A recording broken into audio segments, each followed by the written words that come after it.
Hello friends, मेरा नाम है नलिन और ये आज का हमारा चैप्टर 7 ज्योग्राफी का human environment, settlement, transport and communication, यानी इंसानों का एनवायरनमेंट, वो कैसे जीते हैं, वो कैसे बात करते हैं और कम्युनिकेशन। ठीक है, हाँ पढ़ते हैं।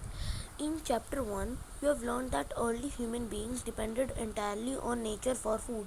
यानी आपने चैप्टर 1 में पढ़ा था कि जो हमारे मतलब जो पहले के इंसान थे, जो एशियंट ह्यूमन थे, जैसे कि हम कह सकते हैं, जैसे कि हमारे पूर्वज, एंसेस्टर्स, हमारे हमारे पूर्वज जो अर्ली ह्यूमन बींग्स थे ना। तो आपने तो चैप्टर 1 में पढ़ा ही होगा कि जो अर्ली ह्यूमन बींग्स थे वो अपने खाने, कपड़े और अपने घर यानी शेल्टर के लिए नेचर में ही डिपेंडेंट थे। लेकिन जब समय बदलता गया तब उन्होंने नई चीज़ें सीखी, उन्होंने खाना उगाना सीखा, उन्होंने नए नए घर बनाए, उन्होंने बात करने का जो ट्रांसपोर्ट यानी जो मीन्स ऑफ ट्रांसपोर्ट है उसको और डेवलप करा, और कम्युनिकेशन को यानी बात करना उसको और डेवलप करा। In the way the modified the environment in where they lived, यानी इस तरीके से उन्होंने अपने एनवायरनमेंट को और अच्छा बनाया और मॉडिफाई किया जहाँ वो रहते थे। Settlements are places where people build their homes, यानी सेटलमेंट्स वो जगह है जहाँ लोग अपने घर खुद बनाते हैं। Early human beings lived on trees and in caves, यानी जो पहले जो पूर्वज जो पहले के लोग थे, यानी कि हमारे पूर्वज एंसेस्टर्स, वो पेड़ में रहते थे, गुफा में रहते थे। फिर उन्होंने खेती बाड़ी करना स्टार्ट कर दिया, उन्होंने चावल उगाना स्टार्ट कर दिया, दाल उगाना स्टार्ट कर दिया, उन्होंने क्रॉप्स उगाना स्टार्ट कर दिए। It became necessary to have a permanent home, यानी वो थोड़ा ज़रूरी होगा कि उनके पास खुद का भी एक घर हो।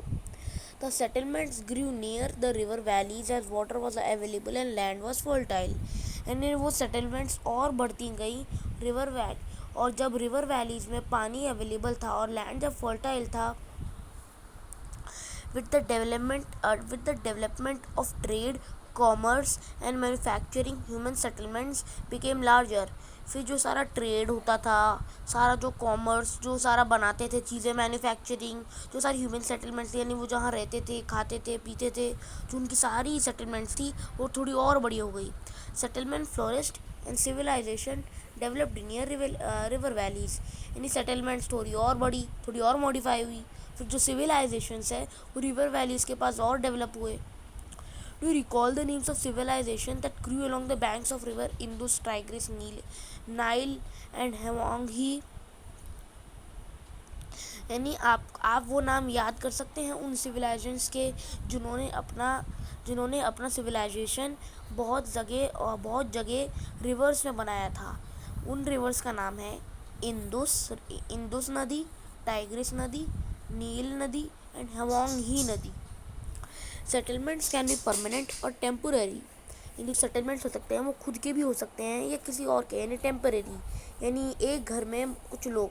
चलो, settlements can permanent or temporary.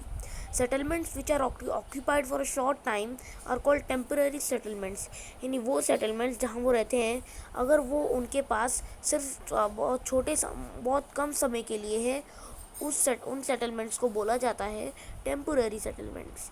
The people living in deep forest, hot and cold deserts and mountains often dwell in such temporary settlements, ये जो लोग डीप फॉरेस्ट, गर्म और कोल्ड डेजर्ट्स और पहाड़ों में रहते थे, वो उनके टेम्पररी सेटलमेंट्स थे। They practise hunting, gathering, shifting, cultivation and transhumance, उन्होंने शिकार करना सीखा, पकड़ना सीखा, शिफ्टिंग करना सीखा, कल्टीवेशन यानी ग्रोइंग, यानी कल्टीवेशन यानी क्रॉप्स को ग्रो करना सीखा अच्छे से, and transhumance. However, more and more settlements today are permanent settlements, यानी जो आज की जो सेटलमेंट्स है, जहाँ हम आज अपने घरों में रह रहे हैं, वो सेटलमेंट्स परमानेंट सेटलमेंट्स है, यानी मेरे खुद की सेटलमेंट्स है। In the settlements people build homes to live in, यानी इन सेटलमेंट्स में लोग अपना घर बनाते हैं रहने के लिए। डू यू नो, अब डू यू नो देखते हैं। The place where a building और a settlement develops is called it site.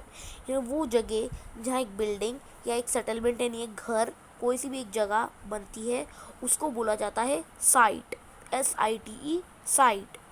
The natural conditions for selection of an ideal site are the the natural conditions for selection of an ideal site are, यानी वो conditions जहाँ पे एक ideal site होता है वो होती है फेवरेबल क्लाइमेट, यानी जहाँ पे क्लाइमेट अच्छा हो, पानी का कोई कमी ना हो, सूटेबल लैंड यानी लैंड अच्छे से हो, और सॉइल भी फर्टाइल हो।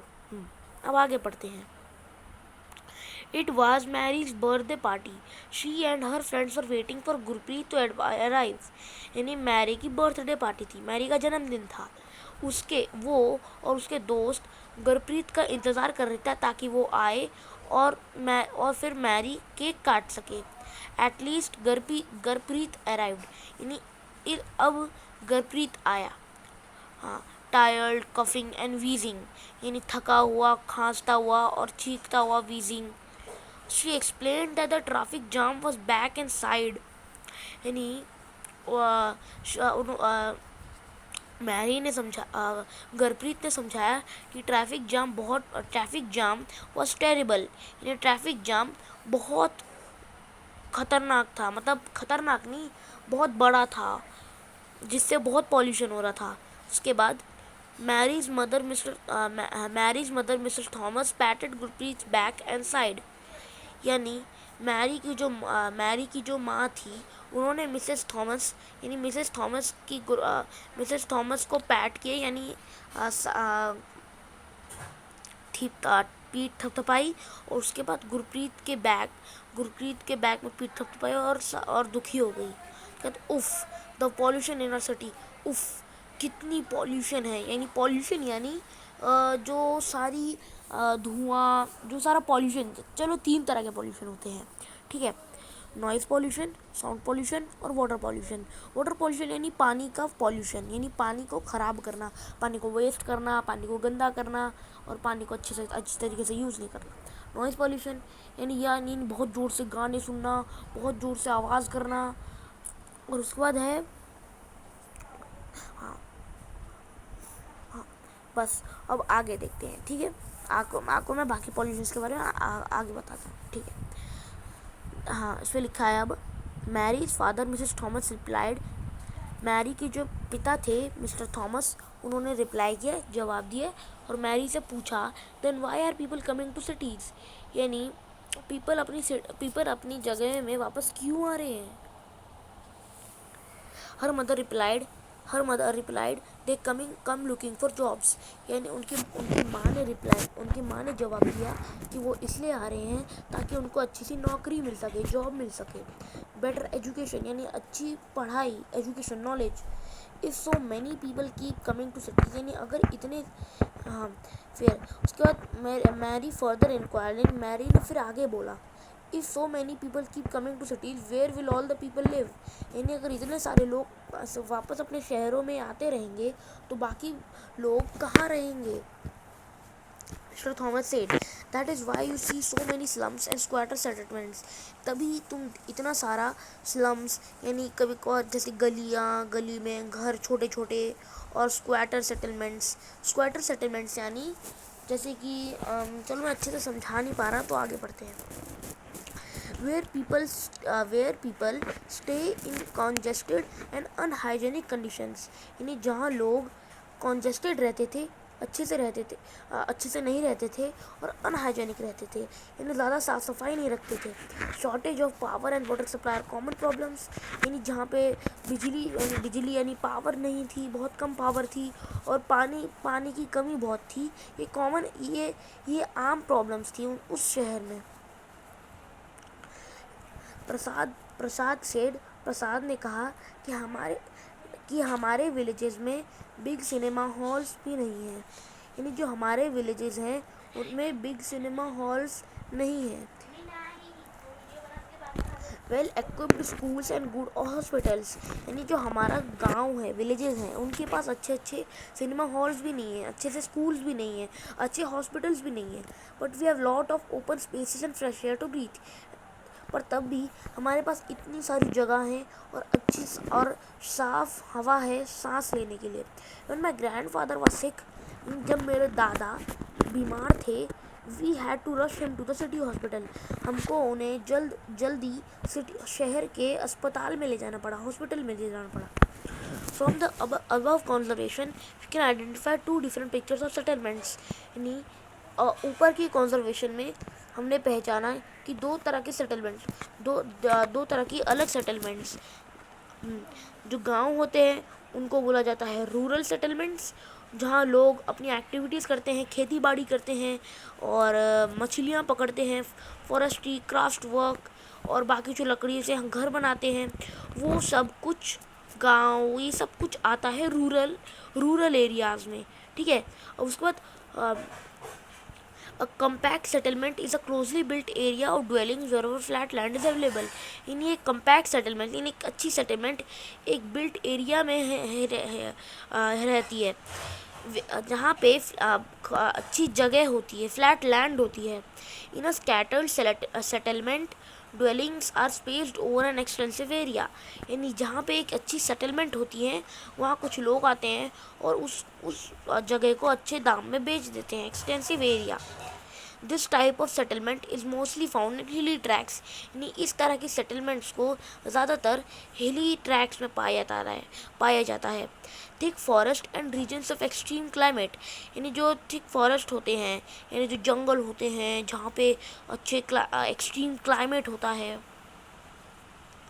हाँ, यानी इस तरह की सेटलमेंट ज़्यादातर हिली ट्रैक्स में होती है, जंगलों में होती है और एक्सट्रीम क्लाइमेट में होती है। In rural areas people build houses to suit their environment in regions. In rural areas में पीपल अपना घर खुद बनाते हैं और अपने एनवायरनमेंट के साथ सूट करते हैं, एनवायरनमेंट के साथ ही रहते हैं। In regions of heavy rainfall they have slanting roofs. अगर बहुत तेज़ बारिश होती है तो उनके पास छतें होती हैं, रूफ्स होती हैं। Places where water accumulates in the rainy season, यानी वो जगह जहाँ पे वाटर एक्यूमुलेट होता है रेनी सीजन में। The houses are constructed on a raised platform. उस बात को लेकर एक जो हाउसेज होते हैं वो रेल्ड प्लेटफॉर्म में बनाए जाते हैं। Thick mud walled house with thatched roofs are very common in areas of hot climate. यानी जो मड के वॉल्ड हाउस होते हैं, मड तो आपको पता ही होगा, कीचड़। Thick mud walled house with thatched roofs are very common in areas of hot climate. यानी जो थिक मड के जो वॉल्ड हाउसेस थे जिनमें थैच्ड रूफ्स थी, यानी छतें थी थैच्ड, वो बहुत कॉमन है गरम वेदर में, यानी गरम क्लाइमेट में। Local materials like stones, mud, clay, straw, यानी जो ये लोकल मटेरियल्स हैं जो यहीं अवेलेबल हैं वो है पत्थर, कीचड़, क्ले और straw etcetera use to construct houses. इन मटेरियल्स को घर बनाने के लिए यूज़ करा जाता है। जो the towns are small and the cities are larger urban settlements, यानी टाउन्स बहुत छोटे हैं और जो शहर हैं वो अर्बन सेटलमेंट से बड़े हैं। In urban areas people are engage in manufacturing, trading and services. यानी अर्बन सेटलमेंट्स में जो लोग हैं, जो अर्बन सेटलमेंट्स में हैं जो लोग हैं वो मैन्युफैक्चरिंग यानी बनाते हुए मतलब मैन्युफैक्चरिंग में इंगेज्ड हैं, ट्रेडिंग में और बाकी काम में। Name some of the villages, towns and cities of your state. यानी कुछ गांव के नाम बताओ, कुछ शहर के नाम बताओ और कुछ जगह के नाम बताओ। हाँ, ट्रांसपोर्ट।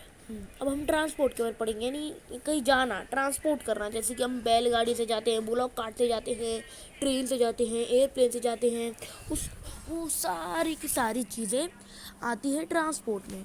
हाँ, अब आगे बढ़ते हैं। Transport is the means by which people and goods moves. Transport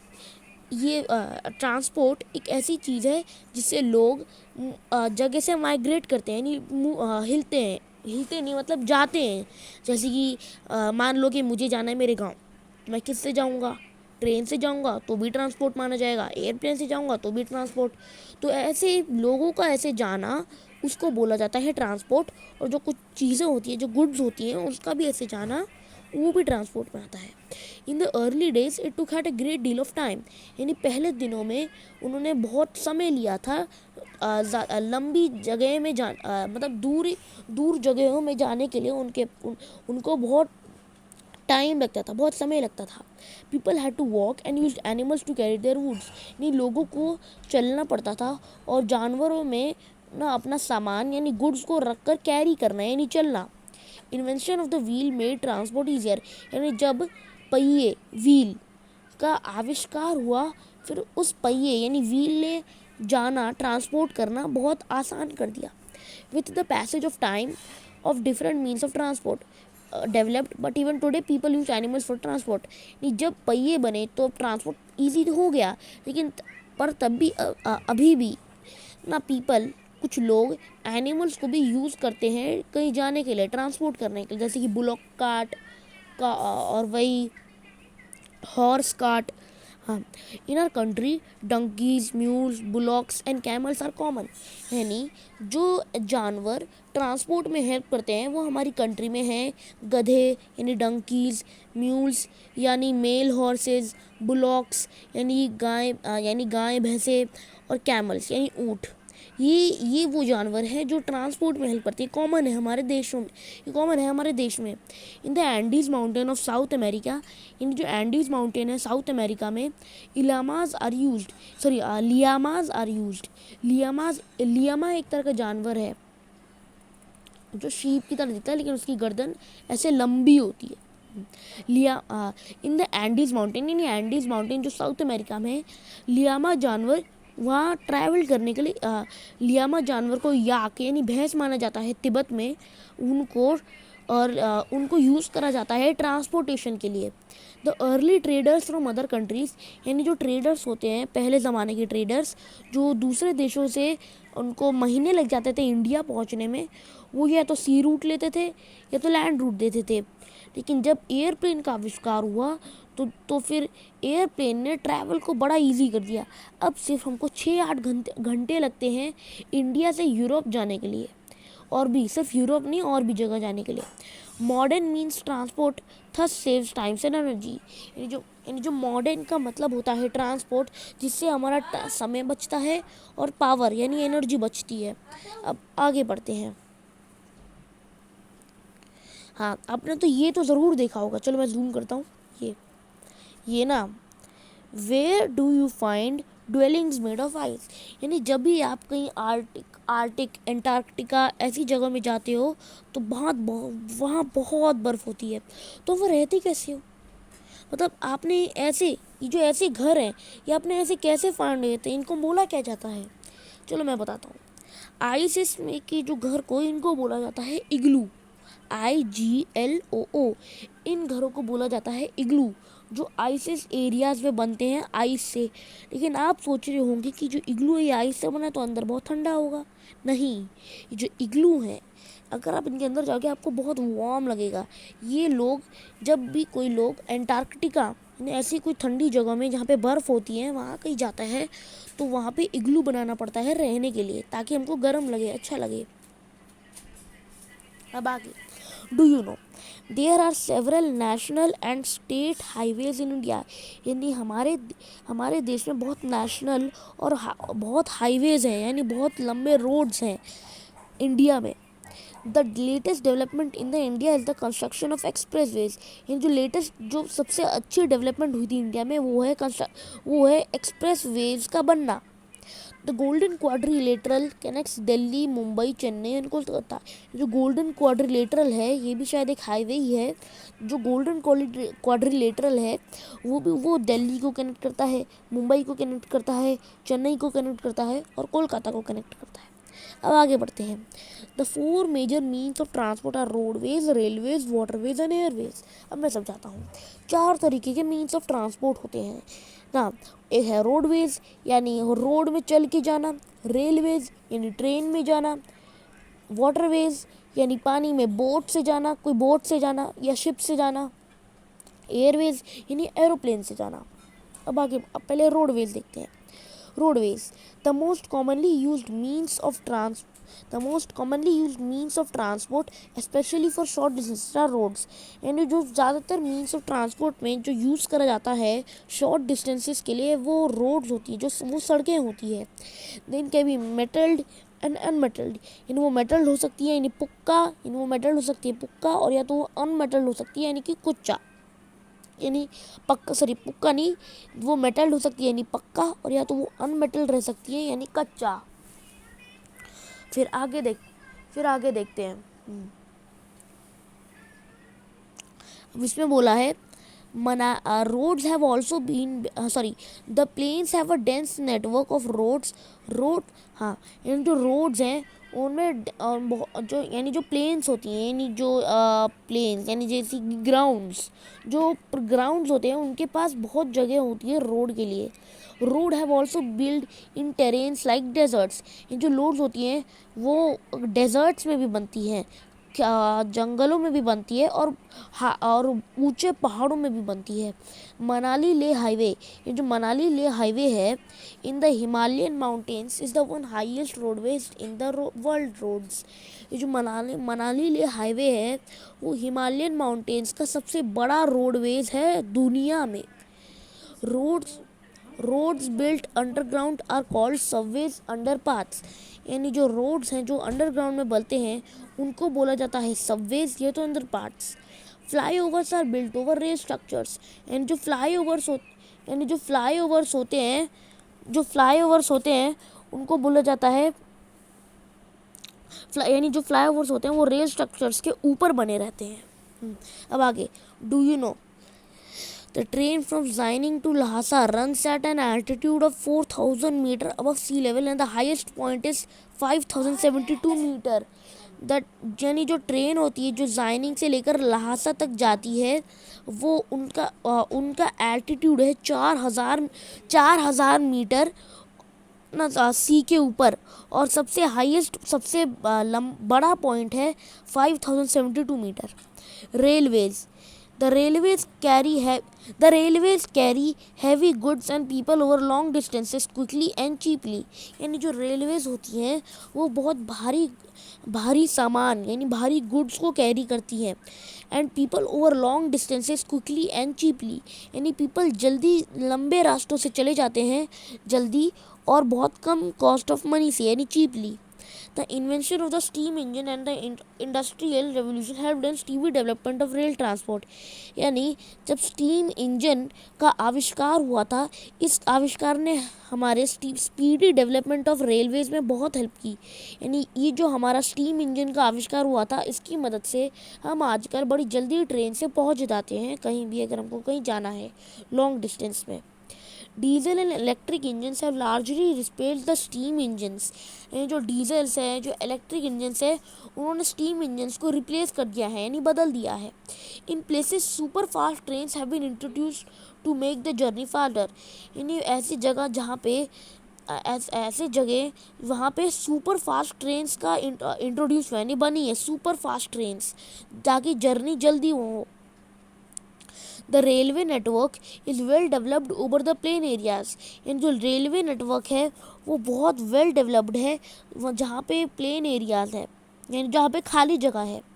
Advanced technological skills have enabled laying of railway lines।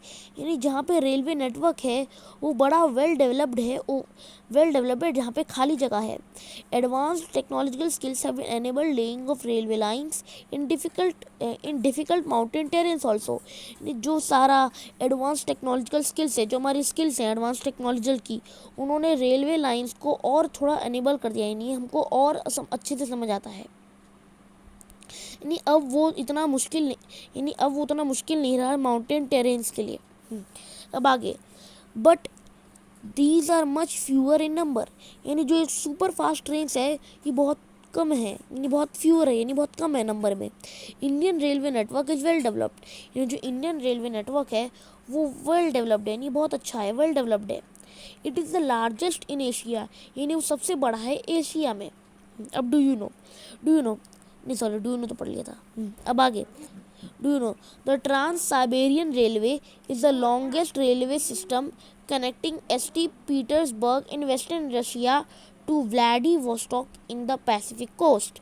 And जो ट्रांस साइबेरियन रेलवे था, यानी जो ट्रांस साइबेरियन एक जगह है, वहाँ पे जो उनका रेलवे था वो सबसे लंबा रेलवे, बड़ा नहीं, सबसे लंबा रेलवे सिस्टम था जो पीटर्सबर्ग जो वेस्टर्न रशिया है उसको पैसिफिक कोस्ट में कनेक्ट करता है अच्छे से. Waterways. You have already learned that since early days waterways were used for transportation. यानी आपने कुछ दिनों पहले तो ज़रूर पढ़ा होगा कि जो पानी में वाटरवेज हैं उनको भी ट्रांसपोर्टेशन के लिए यूज़ किया जाता है. Waterways are the cheapest for carrying heavy and bulky goods over long distances. यानी waterways सबसे कम मात्रा, यानी सबसे लो प्राइस ऑफ मनी से बहुत भारी और बहुत हैवी सामान को लॉन्ग डिस्टेंसेस के लिए कैरी करने के लिए सबसे अच्छी है waterways. They are mainly of two types, inland waterways and sea routes. यानी दो तरह की वाटरवेज होती हैं. इनलैंड वाटरवेज यानी जहाँ पे यानी ज़्यादा दूर नहीं, यानी जहाँ पे ज़मीन है, तब इनलैंड वाटरवेज. और सी रूट्स यानी यहाँ सी रूट्स ना, सी रूट्स में कहीं जाना आगे. Navigable rivers and lakes are used as inland waterways. यानी navigable rivers, जो navigable rivers और lakes है उनको inland waterways के लिए यूज़ करा जाता है. Some of the important inland waterways are the Ganga Brahmaputra river system. यानी कुछ important inland waterways है जो है गंगा और ब्रह्मपुत्र का river system. The Great Lakes in the North America and the River Nile in Africa. यानी जो Great Lakes है नॉर्थ अमेरिका और वो है यानी जो गंगा और ब्रह्मपुत्र वो है the great lakes in North America. और जो अफ्रीका में ग्रेट लेक है उसका नाम है द रिवर नाइल. फिर उसके बाद sea routes and oceanic routes are mostly used for transporting merchandise. ये जो सी रूट्स होती हैं वो मर्चेंडाइज यानी जो सारे जो मर्चेंट्स होते हैं जो सामान कैरी करके एक देश से लेकर दूसरे देश के लिए जाते हैं, सी रूट्स उसके लिए बेटर होती हैं. फिर आगे बढ़ते हैं. हाँ, थोड़ा जूम करते हैं. Some of the important ports of the world are Singapore and Mumbai in Asia. यानी कुछ इम्पोर्टेंट रूट्स हैं सिंगापुर और अच्छे से पढ़ता हूँ. Sea routes and oceanic routes are mostly used for transporting merchandise and goods from country to another. These routes are connected with the ports. and जो sea routes होती हैं और जो oceanic routes होती हैं वो सबसे ज़्यादा अच्छी होती हैं. मर्चेंट्स जो सामान लेकर एक देश से लेकर दूसरे देश तक जाते हैं उनके लिए बहुत अच्छी होती है. अब आगे पढ़ते हैं.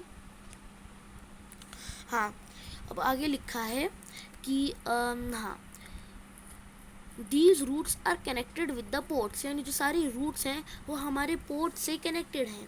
Some of the important ports of the world are Singapore and Mumbai in Asia. यानी कुछ इम्पोर्टेंट पोर्ट्स हैं पूरी दुनिया में, वो हैं सिंगापुर और मुंबई एशिया में, और New York Los Angeles North America में, Rio de Janeiro South America में, दुर्बन और केप टाउन अफ्रीका में, एंड सिडनी इन ऑस्ट्रेलिया.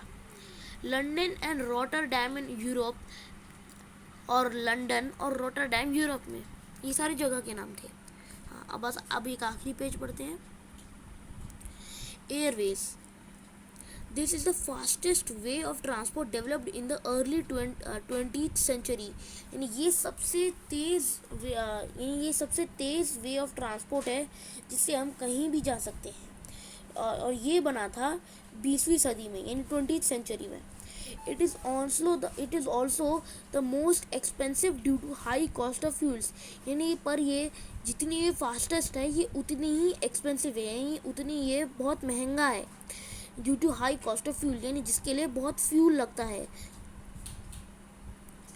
हाँ, air traffic is adversely affected by bad weather like fog and storms. यानी जो air traffic होता है वो इफेक्ट होता है बैड वेदर जैसे कि फॉग से और स्टॉर्म से, यानी बाढ़, जैसे कि टोर्नाडोज। अब आगे देखते हैं। It is the only mode of transport to reach the most remote and distance areas specially where there are no roads and railways. यानी ये एक यही है एक ऐसा ट्रांसपोर्ट जो बहुत दूर वाले जगह के लिए ले जाया जाता है जब कोई रोड्स और रेलवेज नहीं है। Helicopters are extremely useful in most inaccessible areas. यानी आपने हेलीकॉप्टर तो सुना ही होगा, ये है हेलीकॉप्टर। हाँ, हेलीकॉप्टर बहुत यूज़फुल और मोस्ट इनएक्सेसिबल एरियाज़ के लिए बहुत यूज़फुल होते हैं, यानी बहुत काम के होते हैं जाने के लिए इनएक्सेसिबल एरियाज़ में। And in time of calamities for rescuing people and distributing food, water, clothes and medicines. जो हेलीकॉप्टर होता है वो लोगों को बचाने के लिए, जब भी कोई कैलेमिटी आती है जैसे कि स्टॉर्म, टोर्नाडो या तो फ्लड, हेलीकॉप्टर्स लोगों को बचाने के लिए यानी लोगों को रेस्क्यू करने के लिए काम आता है, खाने को डिस्ट्रीब्यूट करने के लिए काम आता है, पानी के लिए काम आता है, और कपड़े और बाकी दवाइयों के लिए काम आता है। Some of the important airports are Delhi, Mumbai, New York, London, Paris, Frankfurt and Cairo. यानी कुछ इम्पॉर्टेंट एयरपोर्ट्स हैं वो हैं Delhi, Mumbai, New York, London, Paris, Frankfurt and Cairo. Communication is the process of conveying messages to others. Communication एक ऐसा प्रोसेस है जिससे हम एक दूसरे को बता सकते हैं, मतलब मैसेज कर सकते हैं। जैसे कि चिट्ठी भी एक कम्युनिकेशन में आते हैं। लेटर्स, हम लेटर्स में लिखते हैं कि आप कैसे हो और आप क्या क्या कर रहे हो, शुक्रिया मेरे इस बर्थडे गिफ्ट के लिए। ऐसे हम चिट्ठी से हम एक दूसरे से बात करते रहते हैं, एक दूसरे से कम्युनिकेट करते रहते हैं। अब आजकल व्हाट्सएप आ गया है, व्हाट्सएप से हम एक दूसरे से बात करते हैं आजकल। अब आगे बढ़ते हैं। With the development of technology humans have device new and fast modes of communication. जब आगे डेवलपमेंट होता रहा टेक्नोलॉजी में, इंसानों ने बहुत नई तरह की और बहुत तेज़ मोड्स ऑफ कम्युनिकेशंस बनाई जिससे हम एक दूसरे से बहुत जल्दी कम्युनिकेट कर सकते हैं। हाँ, फिगर 7.10 जैसे कि एक चिट्ठी और न्यूज़पेपर और आगे। हाँ, the advancement in the field of communication has brought about an information revolution in the world. यानी जो कम्युनिकेशन की फील्ड में एक एडवांसमेंट हुई थी, जब एडवांस हुआ था उसने बहुत has brought about an information revolution in the world, यानी उसने रेवोल्यूशन के बारे में बहुत इन्फॉर्मेशन दी थी। Different modes of communication are use to provide information. यानी जो कम्युनिकेशन होती है वो ज़्यादातर यूज़ करी जाती है जानकारी देने के लिए, इंफॉर्मेशन देने के लिए। To educate as well as to certain, यानी पढ़ाने के लिए, एजुकेट करने के लिए। थ्रू न्यूज़पेपर्स, रेडियोज, टेलीविज़न, यानी न्यूज़पेपर से, रेडियो से, टेलीविज़न से हम एक दूसरे से कम्युनिकेट कर सकते हैं। With the large number of people, यानी बहुत लोगों की मात्रा में। They are therefore called mass media, यानी उनको कहा जाता है mass media. The satellites have made communication even faster, यानी जो सैटेलाइट्स हैं उन्होंने कम्युनिकेशन को और तेज़ बना दिया है। Satellites have helped in oil exploration, ये जो सैटेलाइट्स हैं उन्होंने जो तेल को ढूंढने में बहुत हेल्प की है। हाँ, फिर उसके बाद बोला गया है तेल को ढूंढने के लिए, फॉरेस्ट का सर्वे लेने के लिए, अंडरग्राउंड वाटर ढूंढने के लिए, मिनरल वेल्थ लेने के लिए, और weather forecast and disaster warning देने के लिए। Now we can send electronic mails और ईमेल्स थ्रू इंटरनेट। लेकिन आज के ज़माने में हम इलेक्ट्रॉनिक मेल्स देते हैं या तो ईमेल्स करते हैं इंटरनेट के द्वारा। Wireless telephonic communications through cellular phones have become very popular today, यानी वायरलेस जो टेलीफोन होते हैं उन्होंने भी कम्युनिकेशन को बहुत बड़ा आसान बना दिया, और फोन्स ने भी आज के ज़माने में। Internet not only provide us this world wide information, इन जो इंटरनेट है वो हमको सिर्फ पूरी दुनिया की खबर नहीं देता and interaction, but has also made our lives more comfortable. Internet ने हमारी जो लाइव्स हैं उसको और आसान बना दिया है और कंफर्टेबल बना दिया है। Now we can reserve tickets for railways, airways and even cinemas and hotels sitting at home with this kind. यानी अब हम टिकट्स भी बुक कर सकते हैं ये कहीं जाने के लिए, रेलवेज, ये एयरवेज के लिए एंड इवन और ये आज तो सिनेमा के लिए और होटल्स के लिए घर बैठे बैठे। हाँ, तो ये था आज का चैप्टर जो मैंने, हाँ, उसके बाद लिखा है of the inter connectivity of people, services and institution across the world. यानी जो इंटर कनेक्टिविटी है पीपल, लोगों के बीच, और जो सर्विसेज होती हैं, इंस्टीट्यूशन होती है पूरी दुनिया में, वो एक लार्ज ग्लोबल सोसाइटी होती है।